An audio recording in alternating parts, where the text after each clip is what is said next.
На берегу реки Ижма в центре одноименного села стоит камень. Табличка, которая прикреплена к нему, гласит: «В память о героизме и отваге ижемских солдат-оленеводов, участников боев на Карельском фронте с 1942 по 1944 годы». А рядом плиты с именами тех, кто сложил свою голову при обороне советского Заполярья. –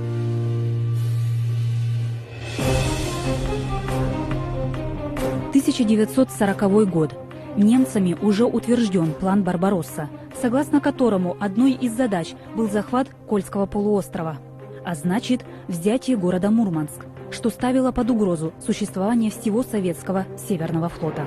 Кроме того, в распоряжение германской промышленности могли попасть все природные богатства Кольской земли, особенно месторождения никеля. Немцы бросают на мурманское направление свои лучшие, элитные силы, корпус генерала Гитлера, имеющего богатейший опыт ведения боевых действий в горах и на пересеченной местности. Противостояла вражеской армии советская, 14-я. Бои велись в тяжелейших климатических условиях: полярная ночь, крепкие морозы с метелями, а также полнейшее бездорожье. Главнокомандующий Карельского фронта Мерецков Кирилл Афанасьевич в своих воспоминаниях писал: «Боевые операции в Заполярье являлись в истории Великой Отечественной уникальными, ибо нигде более нам не доводилось обороняться и наступать в такой природной зоне». Уникальным был и транспорт, который использовал советский солдат. Этим уникальным транспортом, о котором говорил советский военачальник, являлся наш северный олень. Роль животных в армии вообще чрезвычайно была велика еще сравнительно недавно.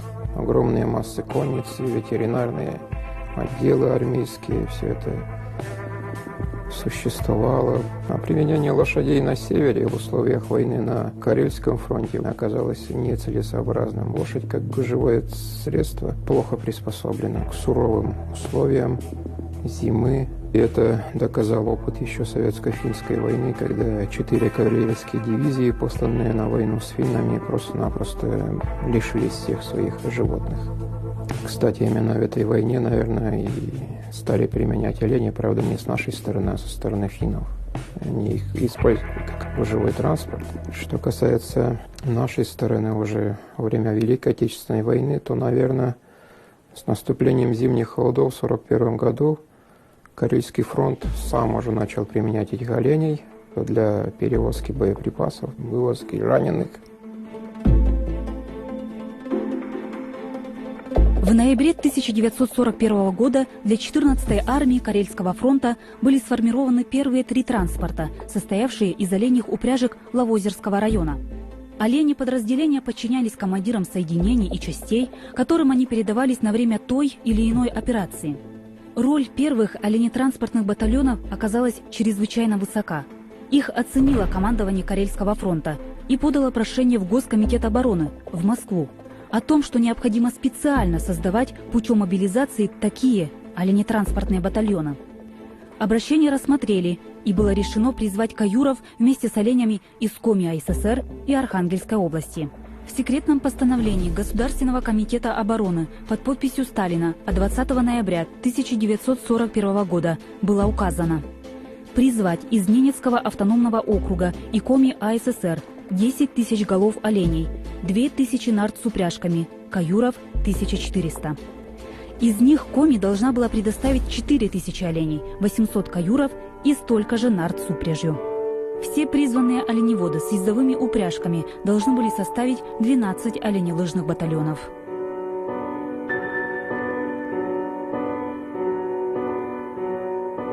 Ижемцы, занимавшиеся оленеводством уже с середины 17 века, не могли остаться в стороне. Ловкие, выносливые, с детства приученные к труду, они стали достойными противниками фашистским егерям. В декабре 1941 года было сформировано 3 команды, куда вошло более 300 человек из Ижемского района и отобрано 1200 оленей.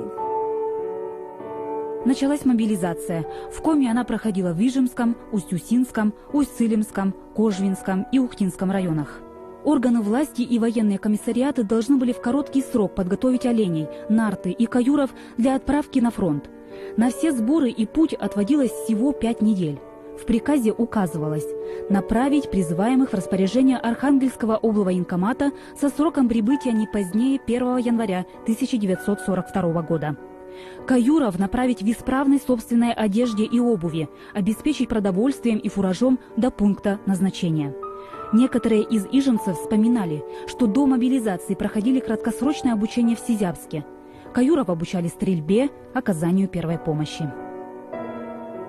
Среди первых оленотрядов, которые ушли из Усть-Усинского района, был отряд Андрея Николаевича Смирных. Андрей Николаевич Смирных родом из Тобольской губернии, 1901 года рождения. Он ветеринар. Попал он на территорию Усть-Усинского района, будучи арестованным в 1937 году. В 1939 году его назначают руководителем Усть-Усинского оленесовхоза. И когда создается первый оленей батальон, практически за неделю были отобраны люди, и сохранился дневник этого человека, где он описывает каждый свой день. Если первые батальоны, которые шли с оленями, они не испытывали голода, потому что ягеля было в достатке, то дальнейшие оленные батальоны, они, конечно, испытывали серьезные трудности, потому что корма не хватало. Приходило отходить от принятого маршрута, и 4-й оленный батальон даже заблудился. Во время продвижения к Архангельску многие олени ослабели, и, понимая, что олени не дойдут, а количество было четко оговорено, значит, люди будут сурово наказаны, а, возможно, даже и расстреляны. Каюры укладывали ослабевших оленей и вот вместе тащили эти нарты для того, чтобы сохранить животных. 33 стоянки было совершено от Усть-Усы до Архангельска. 1509 километров было пройдено. Когда завершает свой дневник Смирных, он говорит следующее: а я дополнительно прошел еще 615 километров, потому что во время стоянок он должен был отойти в сторону, посмотреть пастбище, осмотреть оленей, потому что он одновременно был и ветеринаром. Перегон оленей на запад был чрезвычайно болезненным, и особенно для последних колонн, которые были мобилизованы в Ненецком округе и в Коме СССР. Именно последний, 4-й, там был большой падеж оленей, а поскольку был жесткий приказ довести до фронта именно столько-то оленей, то были случаи самоубийств, что они не выполнили распоряжение, не выполнили приказ, и, соответственно, с ними будет очень строго обращение, может быть, и не выдержав таких тягот пути. Люди предпочитали сами голодать, но искать ягель для оленей, а где его найдешь, когда перед тобой уже прошли. Дальнейшее формирование происходило вблизи Архангельска, после чего личный состав вместе с оленями доставляли по железной дороге в Мурманск. О падеже оленей в пути когда-то говорили и сами участники оленелыжных батальонов. К сожалению, сейчас живых свидетелей той истории уже нет, но они живы в воспоминаниях родственников, братьев и сестер, детей. Ануфриев Тимофей Егорович, уроженец деревни Гам Ижемского района, не особо любил рассказывать о тех событиях, во многом опасаясь того, что будет наказан за то, что произошло в пути. Они поехали на в грузовых вагонах телячьих. Там олени и они. У оленей было немного корму, сыну, наверное. Похудали олени сильно, падеж начался. И они забили часть оленей и повезли мясом. За то, что забили часть оленей, их посадили, я не знаю там как называется. Они сидели с командиром. А потом приехал один военный командир, который был техник по оленеводству. И их освободили. Оленей в основном поставляли колхозы. Но известно и то, что некоторые везли туда своих личных, и вернее будет даже сказать, родных оленей. Как ни старалось государство, но объединить полностью в колхозы северных людей это не удавалось. И, конечно же, они имели собственные стада, которые шли с ними на фронт тоже. Оленеводы, видя потерю своих оленей, они переживали их как личное горе. зимой 1942-43 года на Карельском фронте вовремя не были привезены продукты. Тогда командование принимает решение забить определенное число оленей с тем, чтобы накормить солдат. И солдаты отказываются, говоря о том, что братьев своих они есть, конечно же, не будут. На фронте оленеводы, как им было привычней, чумы не ставили. В целях безопасности жили в палатках. Когда вот первые оленные отряды пришли на Карельский фронт, то было принято решение переодеть всех каюров в военную форму. И каюры настояли, чтобы остаться в своих малицах. На скорости 30-40 километров это действительно очень холодно. И на оленей пытались надеть белые попоны. В 1941-1942 годах это еще не было сделано, но в 1942-1943 годах это было уже практически обязательным, потому что немцы охотились уже, уничтожая оленные батальоны.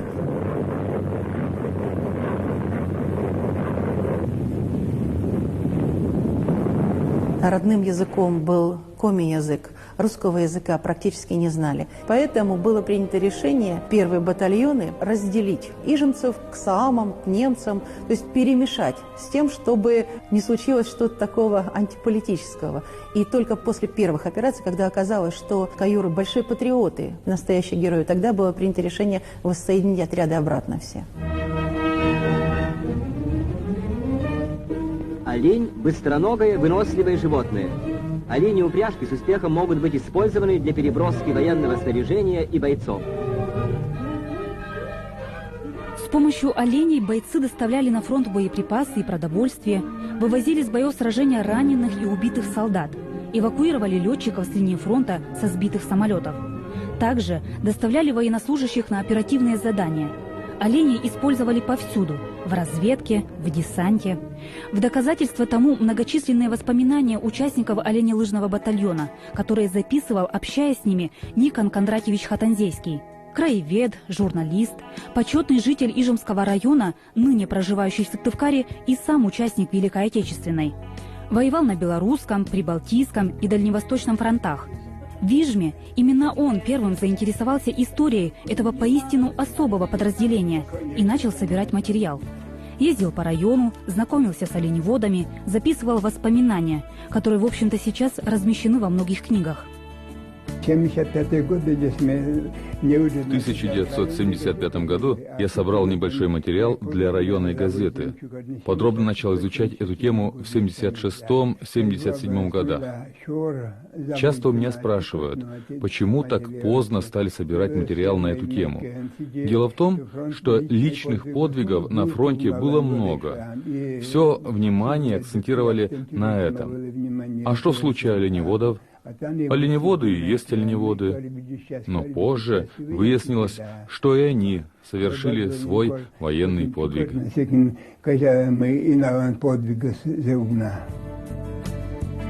А причиной заинтересованности Никона Хатанзейского стали рассказы о службе его друга, тоже участника оленелыжного батальона, уроженца Кипиева, Чупрова Ивана Ивановича. На Карельском фронте сплошной обороны не было. Были оборонительные пункты, как с нашей стороны, так и со стороны немцев. Один из вражеских пунктов постоянно вел обстрел наших позиций. Было решено избавиться от него с помощью «Катюши». Установили ее на широкие доски. Иван Иванович собрал около 30 оленей в упряжку, и он доставил реактивный миномет до переднего края. За это ему написали благодарность в красноармейскую книжку. Красноармейская книжка, специально благодарность. Как-то Ивану Ивановичу поручили доставить пакет в соседнюю воинскую часть. На обратном пути шли лесом, чтобы не нарваться на вражеские самолеты. В лесу вдруг увидели наш советский подбитый самолет. Летчик уже начал замерзать. Иван Иванович посадил летчика на свои нарты и доставил в медпункт. После этого случая он еще долго с этим летчиком переписывался. Тот был из Иркутска и всегда звал Чупрова к себе в гости, но он так и не съездил.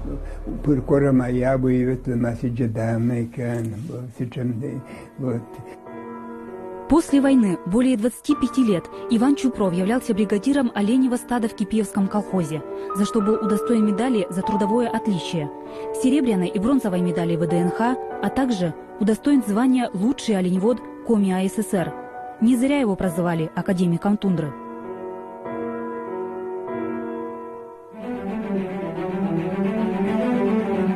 Немцы не сразу обратили внимание на оленные отряды, принимая их за местных оленеводов. Но когда выяснилось, что они активно участвуют в военных действиях, началось прицельное их уничтожение, а также уничтожение ягельных пастбищ. Один из таких случаев вспоминал Канев Зотий Федорович из деревни Бакур Ижемского района, всю жизнь проработавший в оленеводстве. До самой старости, покуда не потерял зрение, он ходил в тундру, вел кочевой образ жизни. А именно самое это уже пивсовещалось моим. Вот же случаевала мамой. Мой отец, старший сын деда, рассказывал мне такой случай. Как-то его оленью упряжку стали расстреливать с вражеского самолета. Мой дед спрятался под нартами. Когда самолеты ушли, он вылез из-под саней и увидел, что все его олени убиты. Сам он чудом спасся. Когда возвращался с войны, в пути встретился с односельчанином, Терентьевым Степаном Мартыновичем. Он тоже участник оленно-лыжного батальона. Тот был без обуви, а мой дед в тыбиках. Дед по-братски поделился с ним обувью. Так и дошли, меняясь обувью от Ираюля до дома. По-братски поделить, чем ожидать. Помимо оленеводов-пастухов были мобилизованы речники, судостроители, служащие, колхозники. Канев Павел Андреевич из деревни Гам был охотником-промысловиком. С 17 лет он трудился на лесозаготовках, а на Карельском фронте был телефонистом 12-го оленелыжного батальона. Война выше сломся, только помните. Куца война выше слоится. Помню возвращение отца с войны. Мне тогда было 5 лет. Все в округе собрались, встречали со слезами, с радостью. Отец спросил у матери: «Все живы? Отец, мать?» «Все живы», — успокоила она. Вошли в дом.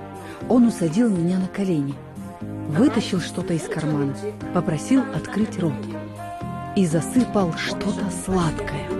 Наверное, это был сахар. Сладкого мы тогда еще не знали.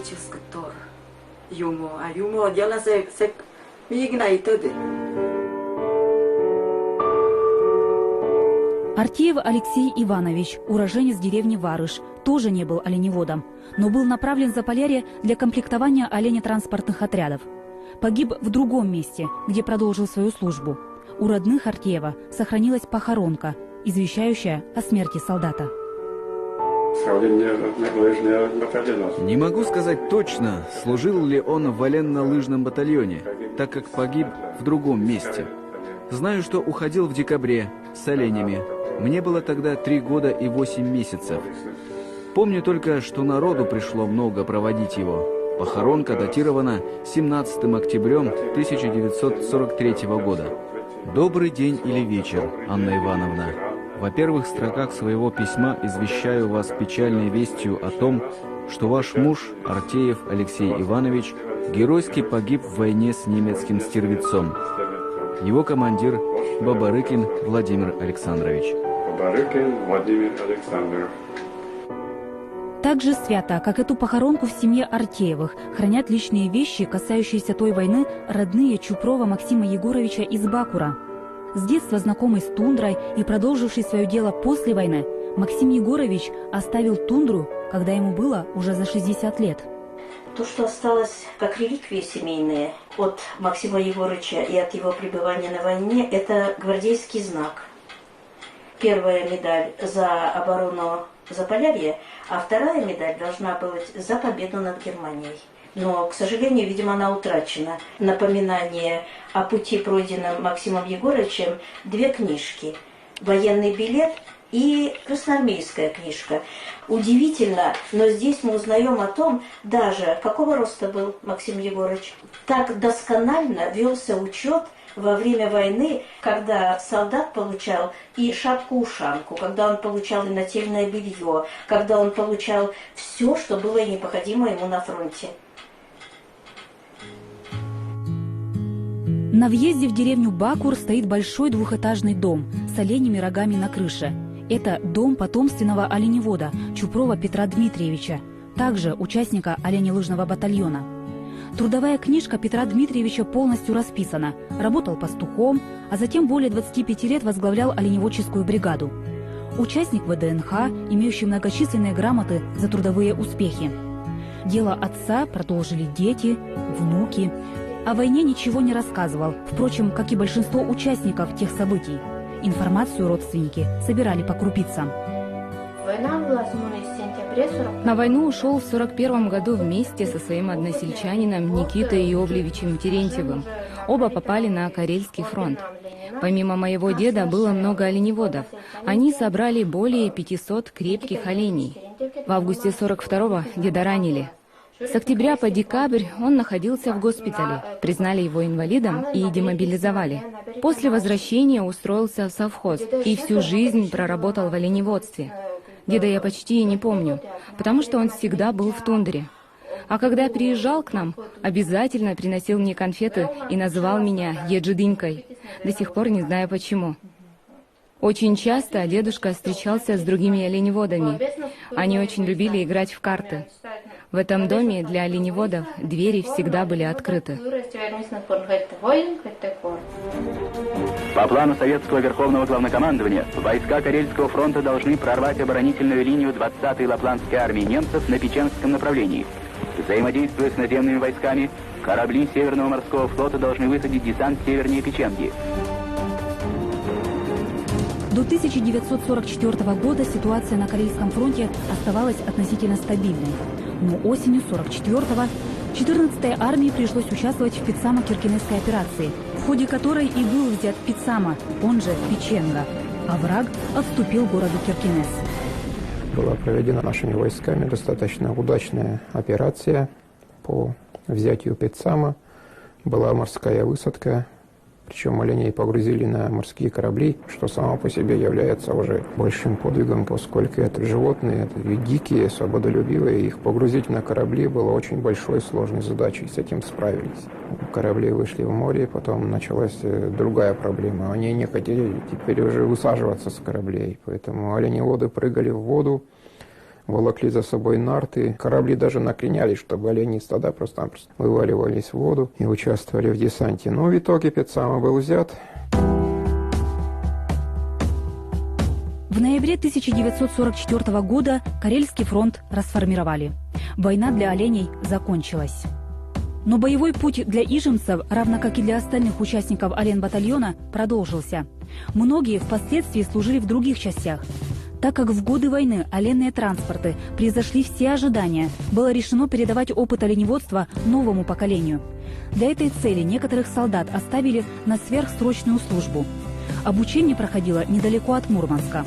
В селе Ижма ныне здравствует ветеран Великой Отечественной Григорий Кириллович Валейский, который как раз проходил такое обучение. И что самое важное, его наставниками в обучении стали ижемцы, участники того самого оленного батальона.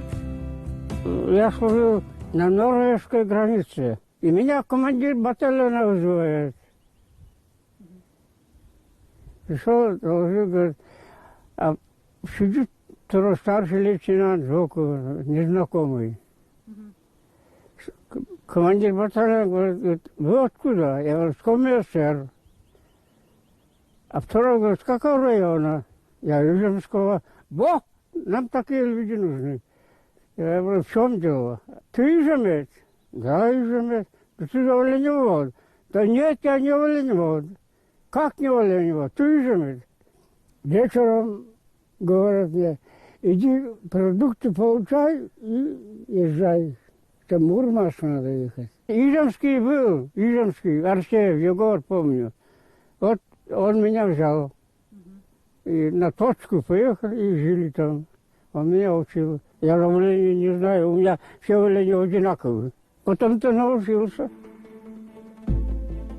По известным данным, только в частях 14-й армии с конца 1941 года до весны 1944 оленетранспортными отрядами вывезено с поля боя более 10 тысяч раненых солдат и офицеров. Привезено боеприпасов, продовольствия и грузов более 17 тысяч тонн. Эвакуировано более 160 выведенных из строя самолетов. Кроме того, около 8 тысяч военнослужащих и партизан было переправлено для выполнения боевых заданий. У оленотранспортных батальонов есть очень много названий, но мне очень нравится, что их иногда называют северными танками.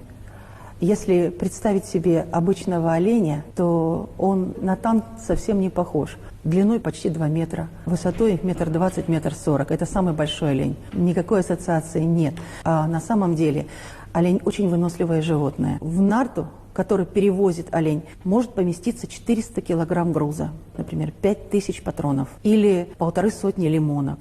За день олень мог пройти от 40 до 80 километров, причем со скоростью 30-40 километров в час. Оказалось, что наши северные олени гораздо более выносливые оленей карельских. И когда Карельский фронт был ликвидирован, а из общего числа оленей осталось чуть более 1000, часть оленей оставили для селекции с тем, чтобы вот создать новый вид, но очень такого уже выносливого нашего северного оленя.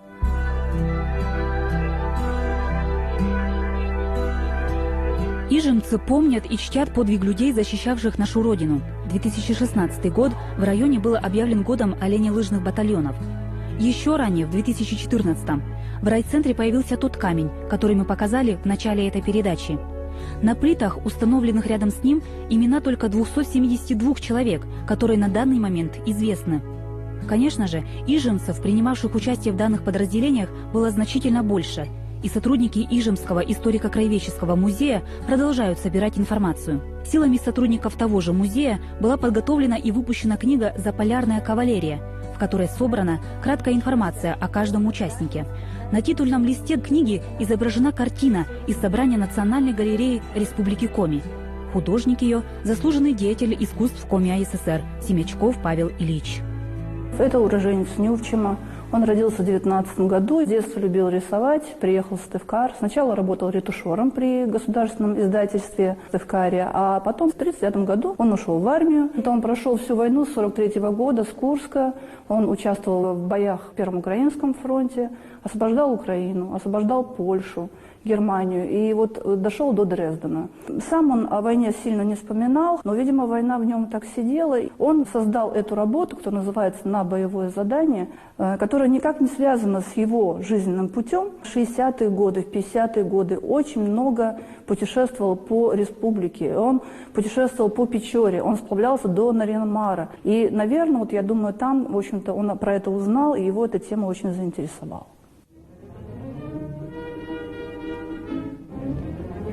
Подвиг воинов-оленеводов заслуживает, чтобы его не предавали забвению.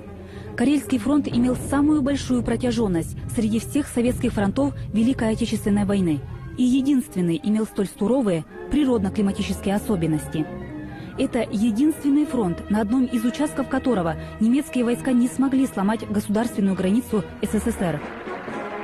На параде Победы 1945 года сводному полку Карельского фронта выпала честь идти первым. Парад открывает сводный полк Карельского фронта.